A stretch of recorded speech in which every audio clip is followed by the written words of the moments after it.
Hi friends, welcome back to my channel Sheetal's kitchen Gujarati 03 અને આજે હું આવી ગઈ છું નવી રેસીપી સાથે.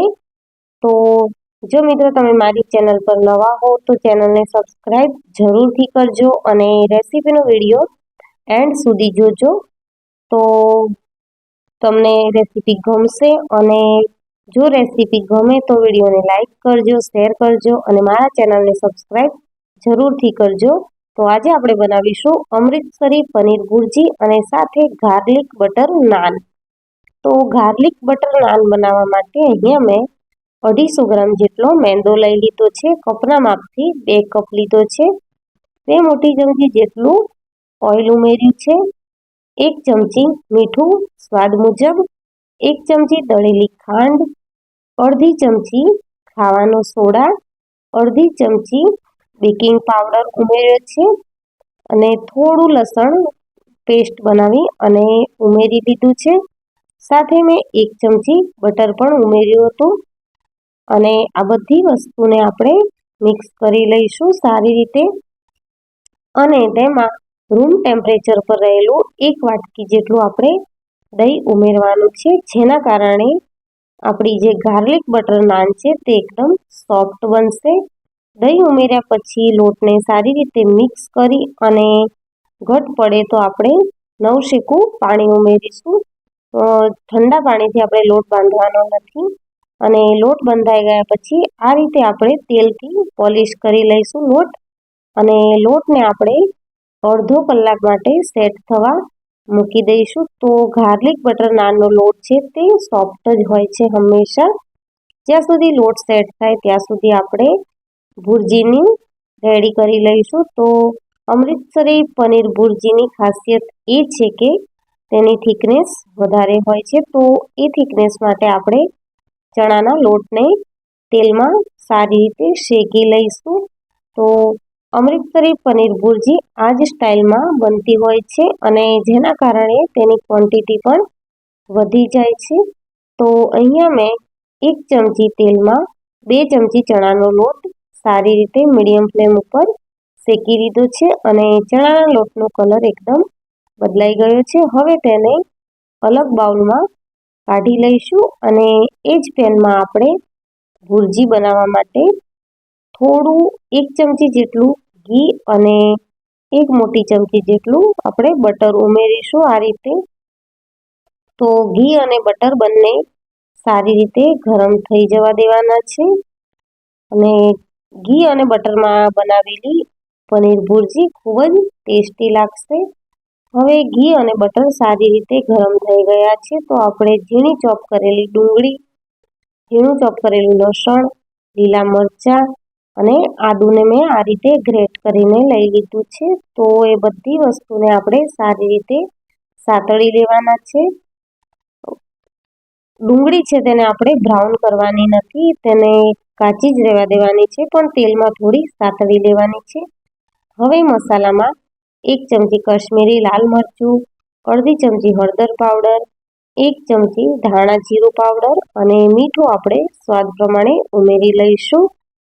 હવે બધું મિક્સ થઈ ગયા પછી 1 મોટા ટમેટાને મેં આ રીતે ઝીણું સમારીને લઈ લીધું છે. તો ટમેટાને પણ આપણે સારી રીતે મિક્સ કરી લઈશું અને આ બધી જ પ્રોસેસ આપણે મીડિયમ ફ્લેમ ઉપર કરવાની છે, જેથી કરીને આપણા મસાલા છે તે બળે નહીં.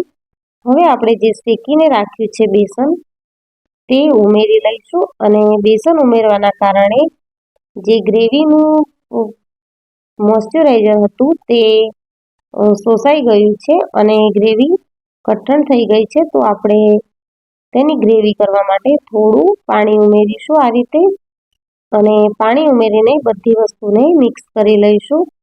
હવે અહીંયા મેં પનીરને 200 ગ્રામ પનીરને આ રીતે છીણીને લઈ લીધું છે. થોડા મેં ટુકડા પણ રાખ્યા છે.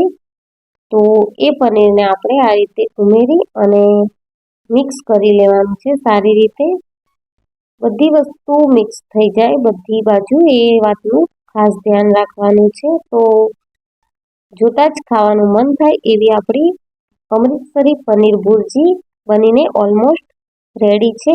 હવે અડધી ચમચી ગરમ મસાલો પાવડર અને 1 ચમચી કસૂરી મેથીને મેં આ રીતે મસળીને ઉમેરી દીધી છે.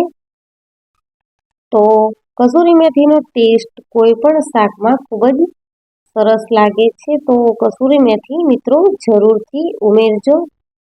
હવે આપણી પનીર ભુરજી રેડી થઈ ગઈ છે. તો એન્ડમાં આપણે લીલા ધાણા ઉમેરી અને તેને સાઈડમાં રાખી લઈશું. અને હવે આપણે ગાર્લિક બટર નાન માટેનો જે લોટ બાંધ્યો છે તે નાન બનાવી લઈશું. અને નાનનો લોટ સેટ થઈ ગયો છે, તો થોડું તેલ લઈ અને તેને હજી થોડું મસળી લઈશું. અને આ રીતે લોટ ખેંચાવા લાગે તો સમજી લેવું કે ગાર્લિક બટર નાન બનાવવા માટેનો લોટ પરફેક્ટ થઈ ગયો છે. જો ખેંચવાથી આસાનીથી તૂટી જાય તો તે લોટને સેટ થતાં હજી વાર છે એવું કહી શકાય. હવે આપણે નાનને લંબગોળ શેપમાં પાટલી પર વણી લઈશું. મિત્રો આજે હું તવા પર નાન બનાવવાની છું, તો તમે પણ જરૂરથી તવા પર બનાવજો, કારણ કે ઓવનમાં મેં નાન બનાવી હતી તો થોડી એવી કડક થઈ ગઈ હતી.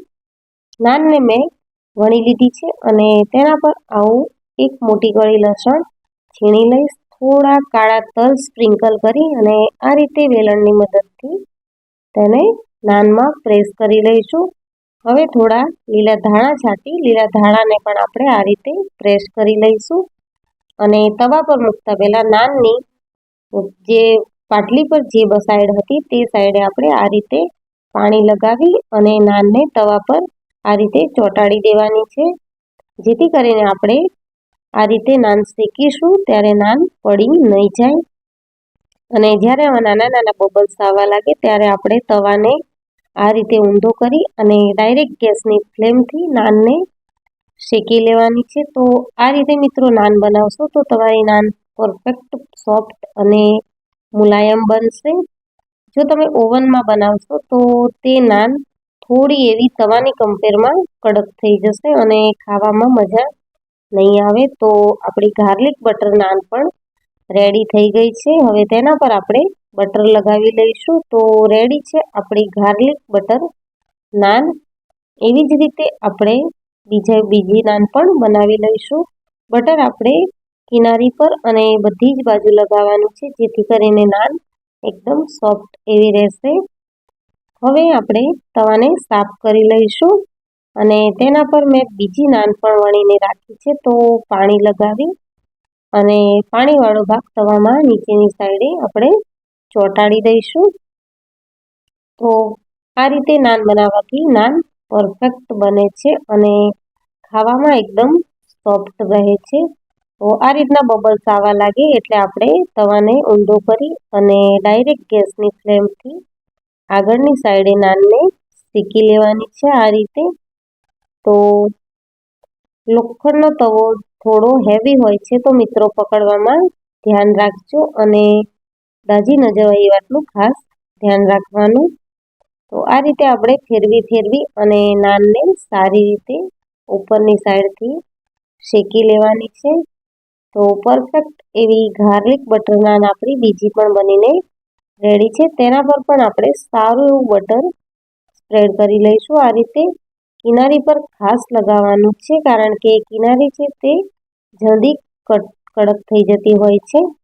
તો તૈયાર છે આપણી અમૃતસરી પનીર ભુરજી અને સાથે ગાર્લિક બટર નાન. તો મિત્રો મને કમેન્ટ સેક્શનમાં જણાવજો કે તમને આ રેસીપી કેવી લાગી અને તમે પણ જરૂરથી ટ્રાય કરજો. અને જો મારી રેસીપી ગમી હોય તો વિડીયોને લાઈક કરજો, શેર કરજો અને મારા ચેનલને સબસ્ક્રાઈબ જરૂરથી કરજો. ગરમા ગરમ અમૃતસરી પનીર ભુરજી અને સાથે ગાર્લિક બટર નાન ખાવા માટે રેડી છે. Thank you for watching.